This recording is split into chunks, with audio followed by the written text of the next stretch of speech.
వీక్షకులకు స్వాగతం. నమస్కారం. టైమ్స్ ఆఫ్ ఇండియాలో ఒక ఆర్టికల్ వచ్చింది. ఆర్టికల్ ఏంటంటే how Andhra is deploying P4 in it's fight to end poverty by 2029. P4 గురించి ఆర్టికల్ సమగ్రంగా రాసి ఉంది. P4 వల్ల అన్ని ఉపయోగాలు ఉన్నాయా తెలిసిన ప్రయత్నం చేద్దాం. వివరించడానికి మనతో పాటు సీనియర్ జర్నలిస్ట్ సత్యమూర్తి గారు ఉన్నారు. వారిని అడిగి P4 వల్ల లాభాలేంటి, ఆర్టికల్ వాళ్ళు రాసినవన్నీ జరిగే అవకాశం ఉందా? నమస్తే సార్. నమస్కారం. టైమ్స్ ఆఫ్ ఇండియాలో ఆర్టికల్ చూస్తుంటారు మీరు. వాళ్ళు చాలా వివరంగా రాసుకొచ్చారు. P4 వల్ల ప్రజలకు అన్ని లాభాలు జరిగే అవకాశం ఉందా? ఇక్కడ అసలు మనకి ముందర P4 కాన్సెప్ట్ మనకి అర్థం అయితే అది జరుగుతుందో లేదో మనం ఊహించడం పెద్ద కష్టమైన పని. కొంతమందికి అర్థం కాదు, అర్థం చేసుకోవడానికి ప్రయత్నించరు. ఎవరైనా సరే ఒక కొత్త విషయాన్ని చెబితే దాన్ని ముందర అర్థం చేసుకోవడానికి ప్రయత్నం చేయాలి. కొత్త అంశాన్ని అంటే ఈ సొసైటీలో మనుషుల మనస్తత్వాలు ఎట్లా ఉన్నాయంటే, ఏదైనా కొత్త పదార్థం కొత్త విషయం ఏదన్నా మన దగ్గరకు వస్తే మన బ్రెయిన్ రిజెక్షన్ మోడ్లో ఉంటుంది. అంటే దాన్ని రిజెక్ట్ చేయాలి అన్న మోడ్లో ఉండి వాళ్ళు చెప్పేది అంటే ఎంత వివరించి చెప్పినా వినే పరిస్థితి ఉండదు. దీనికి ప్రధానమైన ఒక ఎగ్జాంపుల్ చెప్పాలి అంటే జగన్మోహన్ రెడ్డి మనస్తత్వం. అంటే ఈ P4 ఏదో P4 P5 ఏదో చెప్తాడు అంటాడు. అంటే చంద్రబాబు నాయుడిని ఉద్దేశించి, నువ్వు ముఖ్యమంత్రిగా పనిచేసావు కదా, ఆయన ఏం చెబుతున్నాడు వినాలి కదా. విన్న తర్వాత P4 పనిచేస్తుందో లేదో నువ్వు చెప్పాలి. నీకేదైనా జడ్జిమెంట్ ఉంటే నువ్వు చెప్పాలి. అంటే దోపిడీకి పనికొచ్చే పథకం అయితే బాగా గుర్తుంటుంది జగన్ రెడ్డికి, అది పనికిరాదు కాబట్టి ఏదో అంటాడు. సో ఇక్కడ మనం గమనించాల్సింది ఏంటి అంటే, సమాజంలో ఇప్పటికే చాలా మంది P4ని అర్థం చేసుకున్నారు. అది చాలా సంతోషించదగిన పరిణామం. మరి ముఖ్యంగా ఎవరు అర్థం చేసుకోవాలి? ఇప్పుడు మీరు నేను అర్థం చేసుకున్నంత మాత్రాన సరిపోదు. ఎవరైతే స్పాన్సరర్స్ ఉంటారో వాళ్ళు ఈ కాన్సెప్ట్ని అర్థం చేసుకోవాలి. కాన్సెప్ట్ని అర్థం చేసుకున్న తర్వాత ప్రభుత్వం ప్రవేశపెట్టిన ఈ విధానాన్ని వాళ్ళు నమ్మాలి. అంటే ఈ రెండు ప్రక్రియలు జరిగిన తర్వాత, మొదటిది అర్థం చేసుకోవటం, రెండోది దాన్ని నమ్మటం. ఈ రెండు అర్థమైన తర్వాత దాని ఇంప్లిమెంటేషన్ స్టేజ్లోకి వస్తారు. ఇక్కడ మన సొసైటీలో మనకి బ్యాడ్ లక్ ఏంటి అంటే, ఉన్న వాళ్ళల్లో ఒక 50% వాళ్ళే అర్థం చేసుకోవడానికి ప్రయత్నం చేస్తారు. అర్థం చేసుకున్న తర్వాత ప్రభుత్వం మీద నమ్మకం ఉంచేది ఒక 25%. ఆ 25%లో ముందరకు వచ్చేది ఒక 10-15% వస్తారు. ఇక్కడ ఏంటి అంటే, ఈ లాజిక్ నాకే తెలిస్తే చంద్రబాబు నాయుడికి తెలీదా? అందుకనే ఆయన ఈ మార్గదర్శులు అని ఒక పేరు పెట్టి ఎవరైతే మెంటర్స్ ఉంటారో వాళ్ళని తెలుగులో మార్గదర్శులు అని పెట్టాడు. ఈ P4 మోడల్ని 3 గ్రూపులుగా డివైడ్ చేశాడు.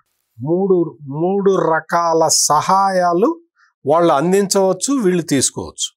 ఒకటి, కుటుంబం మొత్తాన్ని దత్తత తీసుకొని, అంటే దత్తత తీసుకొని అంటే అదేదో అంతకు ముందర మనం చూసాం, శ్రీమంతుడు అనే సినిమా వచ్చింది, మహేష్ బాబు సినిమా. ఆ ఊరు దత్తత తీసుకుంటాడు.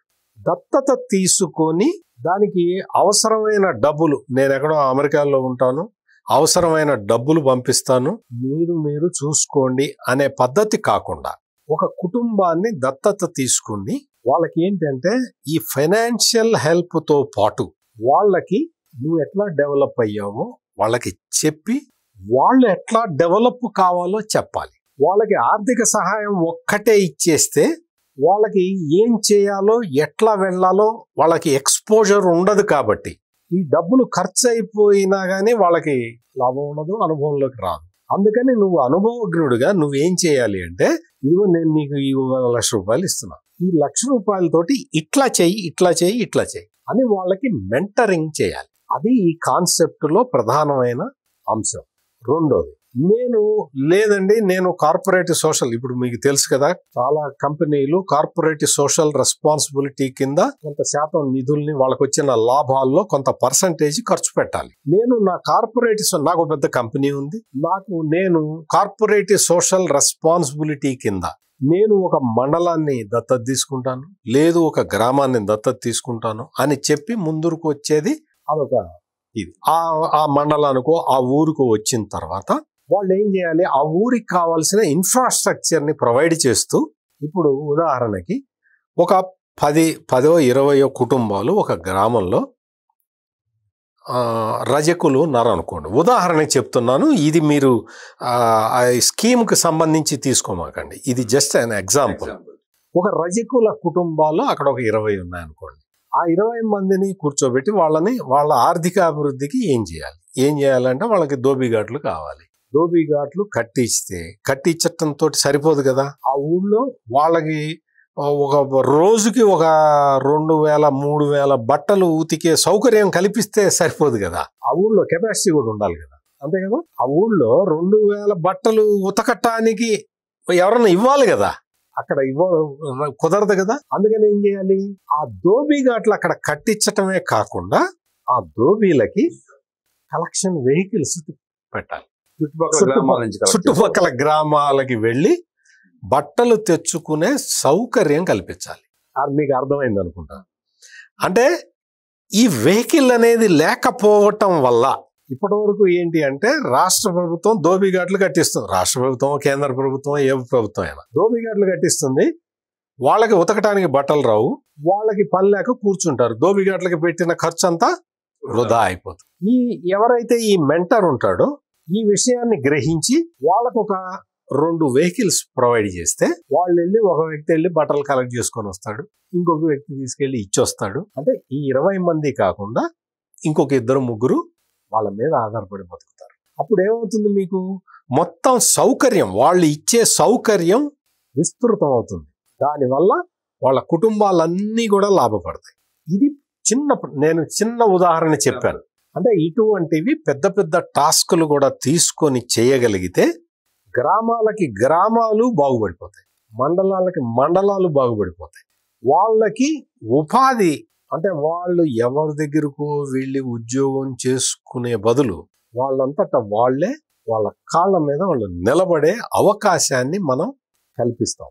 డబ్బులు ఇచ్చి ఊరుకుంటే అవి ఖర్చు అయిపోతాయి. అందుకనే మెంటరింగ్ ఉండాలి. ఇది ఒక 2వ వ్యవస్థ. 3వ వ్యవస్థ, మీలాంటి బాగా ధనికులు ఎవరన్నా ఉన్నారనుకోండి, అవుతారండి, మీలాంటి ధనికులు ఉంటారు, వాళ్ళకి ఇవ్వటానికి మనసు కూడా ఉన్నది. అంటే ధనికులైనంత మాత్రాన ఇవ్వాలని లేదు కదా. ధనికుడై ఉండి ఇవ్వాలన్న మనసుండి అది మెంటరింగ్ చేయటానికి సమయం లేని వాళ్ళు ఉంటారు కదా. వాళ్ళకి ఏం చేస్తారు అంటే ఈ P4 ఫౌండేషన్ వాళ్ళు they will take up that responsibility. అంటే మీ తరఫున P4 ఫౌండేషన్ వాళ్ళు బాధ్యత తీసుకుంటారు. ఈ 3 సెక్టార్లలో ఎవరికి ఏది వీలైతే ఆ అవకాశాన్ని సమాజంలోని అట్టడుగు వర్గాల వాళ్ళ అభ్యున్నతికి ఉపయోగించే విధంగా ఈ మోడల్ని రూపొందించారు. ఇది P4లో స్థూలంగా ఉన్న ఈ P4 మోడల్లో ఏంటి అంటే government will provide a platform. ఆ ప్లాట్ఫామ్ని అవసరం ఉన్నవాడు ఉపయోగించుకోవాలి, అవసరం కల్పించేవాడు ఉపయోగించుకోవాలి. అవసరం ఉన్నవాడే వచ్చి వాళ్ళు 1,00,000 మంది వచ్చి అక్కడ కూర్చుంటే స్పాన్సర్ ఎవరు రాలేదనుకోండి, లేదు ఇచ్చేవాళ్ళు 1,00,000 మంది వచ్చారనుకోండి, తీసుకునేవాళ్ళు లేకపోతే వీడేం చేస్తాడు? సో అందుకని ఏంటి అంటే గవర్నమెంట్ బంగారు కుటుంబాలు అని కొన్ని ఐడెంటిఫై చేసి వాళ్ళల్లో కుటుంబాన్ని ఐడెంటిఫై చేయటం అంటే ఎట్లా చేయాలి, ఐడెంటిఫికేషన్ ఎట్లా చేయాలి? ఒక భార్య భర్త ఉన్నారు, వాళ్ళు వృద్ధాప్యంలో ఉన్నారు, వాళ్ళ పిల్లలు ఎక్కడో హైదరాబాద్లోనో బెంగళూరులోనో చెన్నైలోనో ఉద్యోగం చేసుకుంటున్నారు. నువ్వు వాళ్ళ దగ్గరికి వెళ్ళి నేను మీకు మీ చేత బిజినెస్ పెట్టిస్తాను, మీరు చెయ్యండి అంటే వాళ్ళకి ఏం ఇంట్రెస్ట్ ఉంటుంది? వాళ్ళ అబ్బాయో అమ్మాయో ఎక్కడో హైదరాబాద్లోనే ఎక్కడో ఉద్యోగం చేస్తూ ఏదో పంపిస్తూ ఉంటారు. లేదు గవర్నమెంట్ ఆ వృద్ధాప్య పెన్షన్ వస్తుంటుంది వాళ్ళిద్దరికి, ఆ మొత్తం కలిపితే ఒక 20,000 అవుతుంది, వాళ్ళకి సరిపోతుంది. వాళ్ళు కష్టపడే వయసు కూడా కాదు కదా. అందుకని వాళ్ళు ఏం చేస్తారు, నమస్కారం అండి, మీరు పెట్టిస్తానన్నా నాకు అవసరం లేదండి అంటారు. ఇక్కడ ఏంటి, అవసరం ఉన్న కుటుంబాన్ని ఐడెంటిఫై చేసుకోవాలి. ఐడెంటిఫై చేసుకొని వాళ్ళకి సహాయం చేయాలి. ఈ ప్రాసెస్ అంతా వ్యక్తిగతంగా ఎవరు చెయ్యలేరు. అందుకని ప్రభుత్వం కొన్ని యాడిస్టిక్స్ పెట్టుకొని బంగారు కుటుంబాలని సెలెక్ట్ చేసింది. బంగారు కుటుంబాలని సెలెక్ట్ చేసిన తర్వాత ఆ తర్వాత పరిస్థితి ఎట్లా ఉంటుంది అంటే నేనేమనుకుంటానంటే మాది నర్సరావుపేట అండి, నర్సరావుపేటలో నాది అరండల్పేట అండి, ఆ అరండల్పేటలో ఓ 10 కుటుంబాలని నాకు అప్పగించండి అని అడుగుతా. అంటే నా కోరిక నేను పుట్టిన ఊళ్ళో నా ఏరియాలో ఉన్న వాళ్ళని, పేదవాళ్ళని ఉద్ధరిద్దాము అని ఉంటే నేను అది అడుగుతా. అప్పుడు అక్కడ ఆరండల్పేటలో పేదవాళ్ళు లేరు అనుకోండి, లేదు నేను 20 కుటుంబాలు అడిగాను, అక్కడ 2 కుటుంబాలే ముందరకు వచ్చినాయి. అప్పుడు గవర్నమెంట్ ఏం చేస్తుందంటే, సార్ మీరు 20 కుటుంబాలు అడిగారు, అది కూడా అరండల్పేటలో అడిగారు, నర్సరావుపేటలో అడిగారు, మీకు అరండల్పేటలో 2 కుటుంబాలే ఉన్నాయండి, ఆ పక్కనే ఉన్న ప్రకాష్ నగర్లో ఇంకొక 10 కుటుంబాలు ఉన్నాయండి, ఇటు పక్కన ఇంకో చోట ఇంకొక 2 కుటుంబాలు ఉన్నాయి, మొత్తం కలిపి మీరు చేయండి సార్ అంటే, అప్పుడు నేను నా నిబంధన అరండల్పేట అనే నిబంధనని సడలించుకొని పోన్లే మా ఊళ్ళో నేను చేసుకుంటున్నానని చెప్పి నర్సరావుపేటలో ఎక్కడున్నా వాళ్ళకి స్పాన్సర్. సార్ ఇప్పుడు ఆ సెలక్షన్ అనేది గవర్నమెంటే చేస్తుందా? గవర్నమెంట్ అంటే ఎంఆర్ఓ, రెవెన్యూ డిపార్ట్మెంట్ చేస్తుందా, లేదంటే పార్టీ తరఫున చేపిస్తున్నారా? పార్టీ ఇన్వాల్వ్మెంటే లేదు ఇందులో. Party Telugu Desam party, Janasena party, లేకపోతే భారతీయ జనతా పార్టీ వీళ్ళ ఇన్వాల్వ్మెంట్ ఏం లేదు. అంతా కూడా వాళ్ళు మొత్తం ప్రొఫైల్ చూసుకుంటున్నారు, చూసుకొని ఆ ప్రొఫైల్ ప్రకారం అర్హులైన కుటుంబాలని చేస్తున్నారు. లేదు అంటే ఏదైనా కుటుంబం మేము P4లోకి వస్తాము అని చెప్పి దరఖాస్తు చేసుకుంటే వాళ్ళని స్క్రూటినైజ్ చేసి పెడుతుంది త్రూ గవర్నమెంట్ ఎంప్లాయీస్ ద్వారానే. అంతే తప్ప ఇందులో ఫేవరిటిజం ఏది ఉండదు. ఎవరికి కావాలని వాళ్ళకి హెల్ప్ చేద్దాము, వీళ్ళకి చేయకుండా అడ్డుపడదాము, అంత కుత్సిత బుద్ధి ఉన్న వాళ్ళు ఎవరు ఇందులో ఇన్వాల్వ్ కావటం లేదు, కాకపోవటమే మంచిది. అందుకని ఇక్కడ మనం ఈ P4 మోడల్ మొన్న ఎప్పుడో ఒక 15 రోజుల కిందట 20 రోజుల కిందట ఒక సీడ్ ఫ్యాక్టరీ వాళ్ళు ఎవరో వచ్చి ఒక మండలాన్ని దత్తత తీసుకొని ఐ థింక్ ఒక లిఫ్ట్ ఇరిగేషన్ ప్రాజెక్ట్ మొత్తాన్ని మేము స్పాన్సర్ చేస్తామండి, మేము లిఫ్ట్ ఇరిగేషన్ కి అయ్యే ఖర్చు మేము పెట్టుకుంటాము, అక్కడ ఆనకట్ట కట్టడానికి లిఫ్ట్లు పెట్టడానికి గుంటూరు జిల్లాలో అది మేము పెట్టుకుంటాము, కాలువలు మీరు తవ్వించుకోవాలి అన్నారు. మేము ఒక 20 కోట్లు పెట్టడానికి మేము రెడీగా ఉన్నాము, మీరు కాలువలు గవర్నమెంట్ తవ్వించాలి అని చెప్పారు. వాస్తవంగా ప్రాజెక్ట్ అంటే ఒక సైట్ లో కట్టేది, లిఫ్ట్ అంటే ఒక సైట్ లో పెట్టేది, కాబట్టి ఆ సైట్ కొనుక్కొని అందులో లిఫ్ట్ పెడతాడు. కాలువలు తవ్వించడం గవర్నమెంట్ డ్యూటీనే కదా. వెంటనే ముఖ్యమంత్రి చంద్రబాబు నాయుడు ఏమన్నా అంటే నేను కాలువలు తవ్వించుకుంటాను, మీరు లిఫ్ట్ పెట్టుకోండి అని చెప్పి. అంటే లిఫ్ట్ ఇరిగేషన్ ప్రాజెక్ట్ ఒకటి వచ్చేస్తే అక్కడ ఆ ఏరియాలో రైతులందరికీ ఉపయోగమే కదా, వాళ్ళందరూ వాళ్ళ కాళ్ళ మీద వాళ్ళు నిలబడతారు కదా. ఇది కాన్సెప్ట్. అంటే ఈ తరహాలో చాలా మంది ఏమనుకుంటారంటే ఇది అయ్యేది కాదు, పోయేది కాదు అనుకుంటారు. ఏది కూడా అయ్యేది కాదు, పోయేది కాదు. మనం పుట్టటం, మనం పెరగటం, మనం చదువుకోవటం, లేకపోతే మనం ఒక ఉద్యోగం చేయటం, డబ్బులు సంపాదించటం, ఇవన్నీ కూడా అయ్యేవి కాదు, పోయేవి కాదు. మన ప్రయత్నం ఉంటేనే అవుతాయి, పోతాయి. అందుకని మన ప్రయత్నం లేకుండా, ఏదో ఒక సామెత ఉంది కదా, నీ ప్రయత్నం నువ్వు చేయకపోతే దేవుడు కూడా సాయం చేయండి. అవును. అందుకని ఇక్కడ ఏంటి అంటే ఈ స్కీమ్ మీద, లేదు ఈ సిస్టమ్ మీద, ఈ వ్యవస్థ మీద నమ్మకం లేకపోతే దయచేసి నోరు మూసుకొని కూర్చోండి, చేసేవాడిని చెడగొట్టాలి. మీరు ఈ సమాజానికి చేసే మేలు అదొక్కటే, ఆ ఒక్క మేలు చేయండి చాలు. జగన్మోహన్ రెడ్డి లాగా P4 P5 అదేమవుతుందో మాట్లాడద్దు. నువ్వు ఒక లీడర్వి కదా, నువ్వు ఆ పని చేయలేకపోతున్నావు కదా, నీకు చేత కాదు కదా, పక్కనోడికి సహాయం చేసే మనసు నీకు లేదు కదా. నోరు మూసుకొని కూర్చో, చేసేవాడు చేస్తాడు, చేయించుకునేవాడు చేయించుకుంటాడు. సార్ చంద్రబాబు నాయుడు గారు P4 అనౌన్స్ చేసినప్పుడు 20 లక్షల కుటుంబాలకి చేయూతిస్తా అన్నారు ఆయన. ఇప్పుడు సుమారు 10-12 లక్షల కుటుంబాలు అయినాయి అని చెప్పి సమాచారం ఉంది. ఎగ్జాక్ట్ గా ఎన్ని కుటుంబాలకు వచ్చింది సార్? 15 లక్షల కుటుంబాలను ఐడెంటిఫై చేసి వాళ్ళకి దాదాపుగా వాళ్ళకి ఇంప్లిమెంటేషన్ స్టేజ్కి వచ్చారు. టార్గెట్ దగ్గరలో ఉన్నారు, అంటే అనౌన్స్ చేసిన 6 నెలల్లోనే. వాళ్ళు ఆగస్టు 15 డెడ్ లైన్ పెట్టుకున్నారు. ఆగస్టు 15 నాటికి 15 లక్షలు కాలేదు, కానీ ఒక 13 లక్షలు అయింది. ఇప్పుడు మొత్తం టార్గెట్ ఫుల్ఫిల్ అయిపోయింది. ఇందులో రాష్ట్ర ప్రభుత్వం ఎవరిని బలవంతం చేయట్లేదు, ఎవరిని కూర్చోబెట్టి కన్విన్స్ చేయటం లేదు. నేను చెప్పిన కాన్సెప్ట్ అర్థమైతే రా అని కూర్చున్నది. అట్లా కాన్సెప్ట్ చెప్పి కూర్చుంటేనే ఒక 15 లక్షల కుటుంబాలు మమ్మల్ని బంగారు కుటుంబాలుగా మార్చండి అని వచ్చినాయి. దాదాపు ఇప్పటికి ఒక 60,000 మందో 70,000 మందో మార్గదర్శులు వచ్చారు. అది గొప్ప. ఇది అసలు మీరు ఒక 60,000 మందే అనుకుంది. 60,000 మంది మేము ఒక కుటుంబాన్నో, ఒక గ్రామాన్నో, ఒక మండలాన్నో మేము దత్తత తీసుకుంటాము అని రావటం అనేది సామాన్యమైన విషయమా మీరు చెప్పండి. అవునా? వండర్ఫుల్ థింగ్ అండి. ఎందుకు అంటే మీకు మనం చాలా సొసైటీలో చాలా మందిని చూస్తూ ఉంటాం. మనకు కూడా కొన్ని ఫోన్లు వస్తూ ఉంటాయి. మేము ఏదో బలానా అనాథాశ్రమం నుంచి ఫోన్ చేస్తున్నాం, మాకు డబ్బులు ఇవ్వండి అంటాడు ఒకడు. మేము ఇక్కడ పిల్లల్ని చదివిస్తున్నాం, మాకు డబ్బులు ఇవ్వండి అంటాడు. చాలా మంది ఇద్దాము అనుకున్నా కానీ వాడు కరెక్ట్గా చేస్తున్నాడా లేదా, ఏదన్నా ఫ్రాడ్ చేస్తున్నాడా అన్న డౌట్ తోటి సగం మంది ఆగిపోతారు. అవును.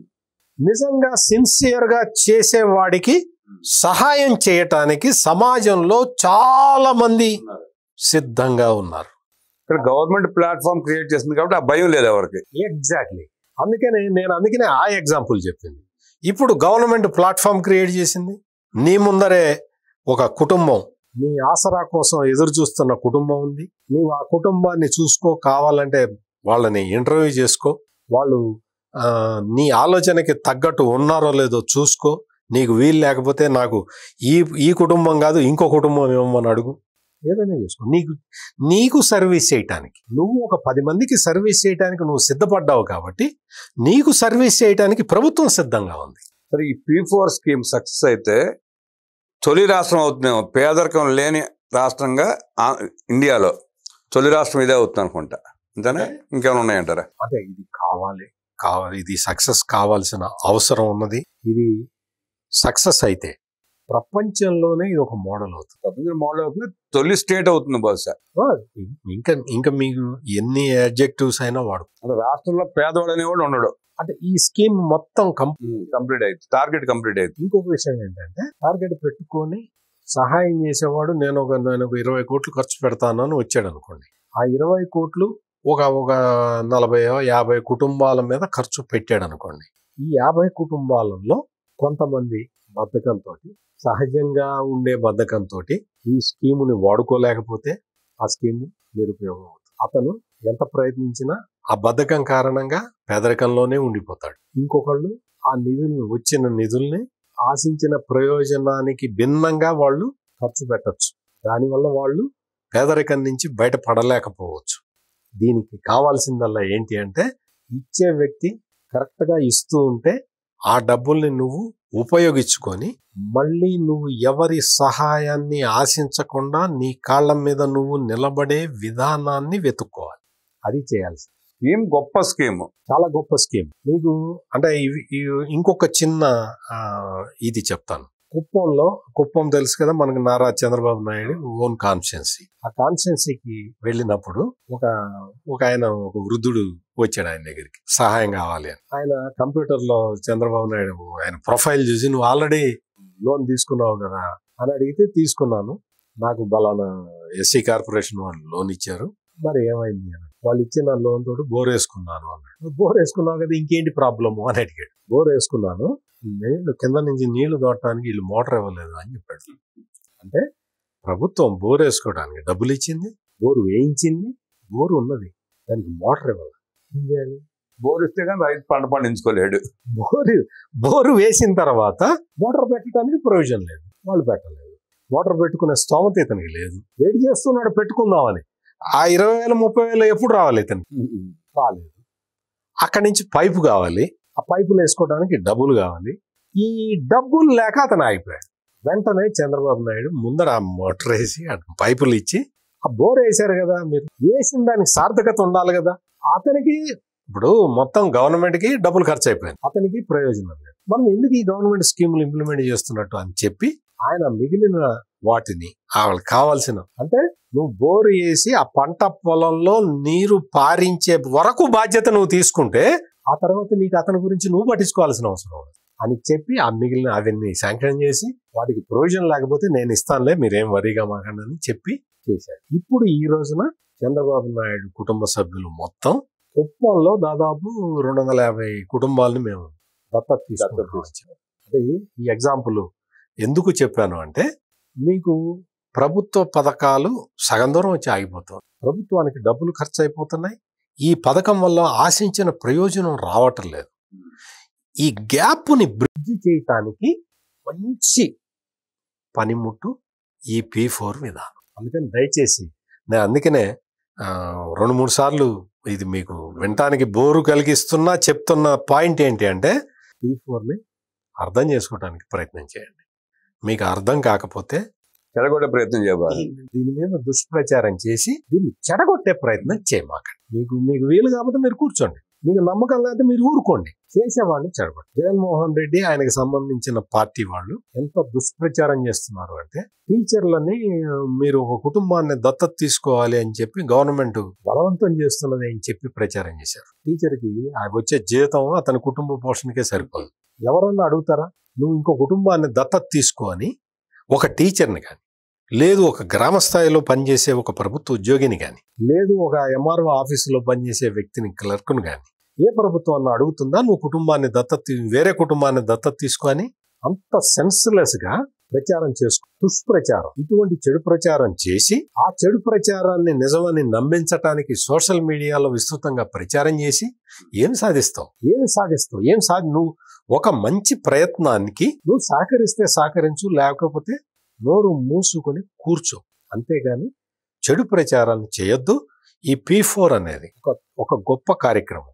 ఈ గొప్ప కార్యక్రమాన్ని చెయ్యటానికి నీ దగ్గర డబ్బులు లేవు. నీ దగ్గర డబ్బులు లేకపోతే నువ్వు ఒక 10 కుటుంబాలకో 20 కుటుంబాలకో వాళ్ళ దగ్గరికి వెళ్ళి P4కి నువ్వు దరఖాస్తు చేసుకున్నావా లేదా అని అడిగి P4 గురించి వాళ్ళకి చెప్పి వాళ్ళు కూడా ఎన్రోల్ అయ్యేలాగా చెయ్యి. దీనికి పైసా ఖర్చు లేదు. నీ ఊళ్ళో వాళ్ళని నువ్వు చెయ్యి. తద్వారా ఆ పుణ్యం నీకు కూడా వస్తుంది. అంతేగాని పాపం మూట కట్టుకోమాక.